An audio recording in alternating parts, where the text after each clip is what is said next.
What is good? JayMike here with another tech talk, and this one is a good one because I'm just back from New York and I brought a little cheeky something for you guys.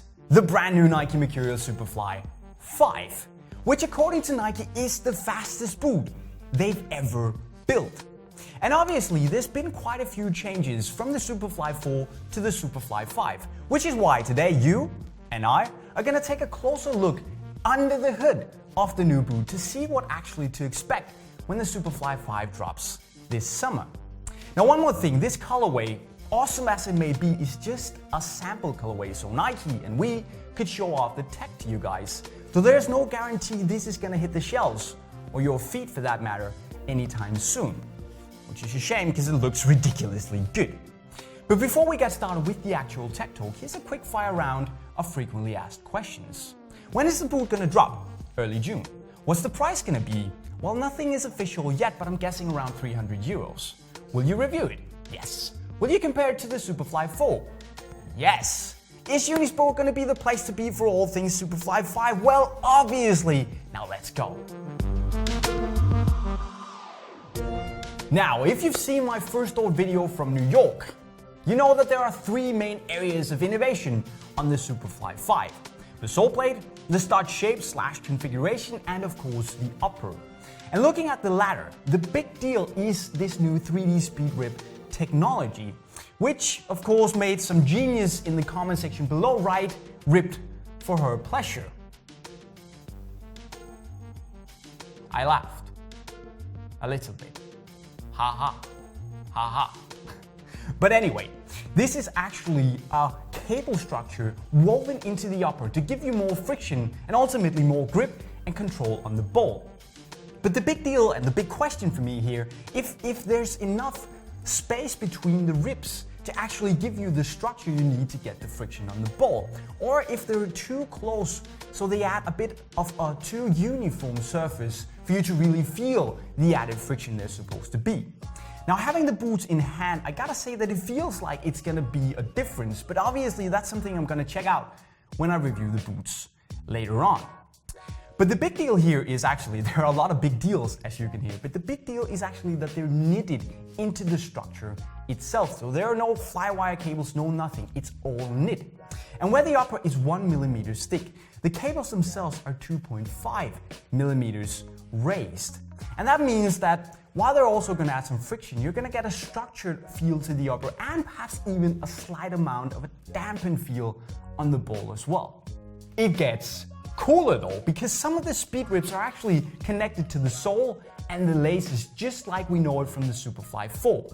Which means that when you pull your laces tight, your foot is pushed down and kept on the plate to give you the lockdown you need to make the boot as responsible as possible. And as we know, when we're talking speed, responsiveness is pretty freaking important.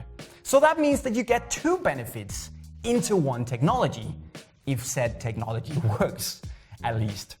Now otherwise on the upper, it's as you were. Flyknit upper, Nike skin coating, ACC, and the only other really big change is on the heel, where the feedback to Nike was that it was simply too uncomfortable.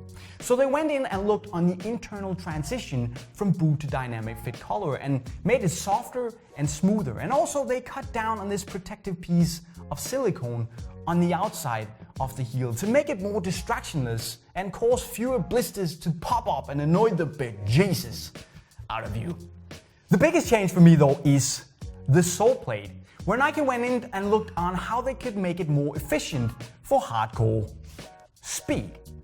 And here, traditionally, they saw that sole plates have been primarily flat.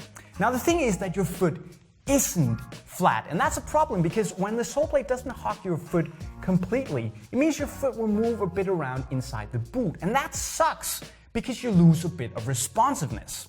And here Nike found that the ideal shape of the sole plate was to have an anatomically shaped plate. This one. And it sounds perhaps a bit logical, but this is the first time it's ever been made like this. So perhaps it wasn't as logical. But the cool thing about this new plate is that your foot can just slide right into it and be kept completely on the plate by the lockdown you get from the speed ribs and the laces. So not only is your foot kept locked onto the plate, it's actually being locked into the plate to make it more responsive. And that's actually a pretty freaking big deal to me if the technology works. The other side of innovation is how the plate is actually made. Now on the Superfly IV, Nike used a 3-layer carbon fiber composite and it was really good. But actually Nike have managed to improve that sole plate by using a vacuum pressed nylon with only 1 layer. And apparently it means that it's 40% lighter than the Superfly IV. It's stronger and apparently also more responsive. And of course I'm gonna miss that premium nice carbon fiber look. But then again, this shines and stuff. I know it's not the final colorway, but I'm all good with that. But seriously guys, what struck me with this was the way it feels when you step into the boot, because it's almost like it's a personally fitted race car seat for your foot. Now let's see how it performs when it gets onto the pitch. But so far, so good. But the engineers at Nike did not waste their time, and they've also altered the stock configuration. And here they went in and looked at the 2 most important aspects for speed: acceleration, obviously, and deceleration, or normally just called braking. But for the acceleration aspect, they looked at a lot of pressure maps of people really pushing off and transferring power to the ground when they accelerate. And here they found that they should follow the power flow with the placement of the studs, simply to have as many studs as possible where you really put your foot down and put pressure when you accelerate. And you can see that they moved, for instance, the mid stud forward a little bit to actually have it where you need the pressure and the traction for acceleration. But the thing is that you could be the fastest guy on the earth, you could be Cristiano Ronaldo and be ridiculously fast. But today's game is just not only about going from point A to point B. It's about going from point A through point B to point C, point D or point E or F, depends on how many people you want to take on. But say that you are super fast. You're only so fast that if you come up to point B and need to brake, and you're a bit unsure of how efficient your braking is, you're gonna compensate a bit and slow down before you have to, just to be on the safe side. You don't want to fall over.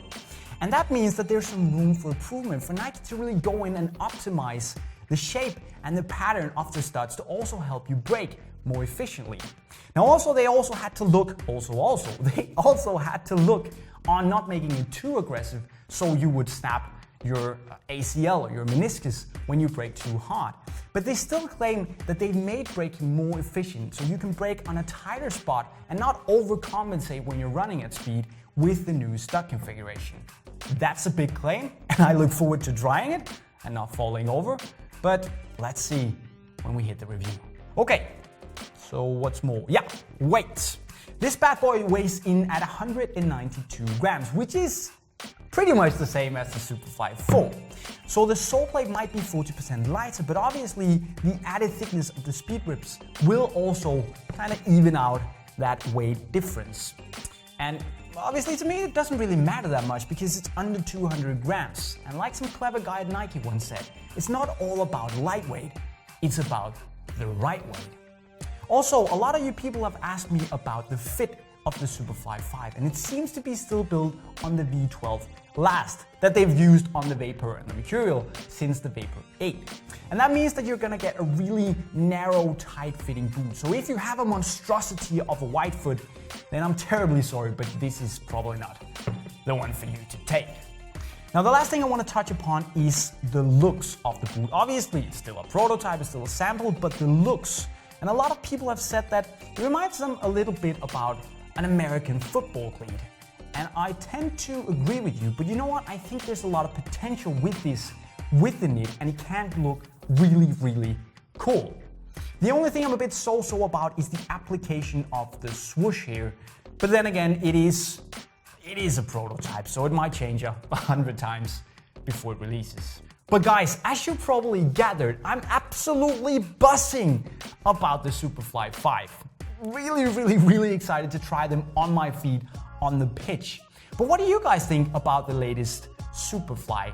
Is it better looking than the Superfly IV? And are you gonna try it on when it hits the pitches this June? You should let me know in the comment section below. Because now it's time to go. Signing off and see you later on here in Unisport Web TV.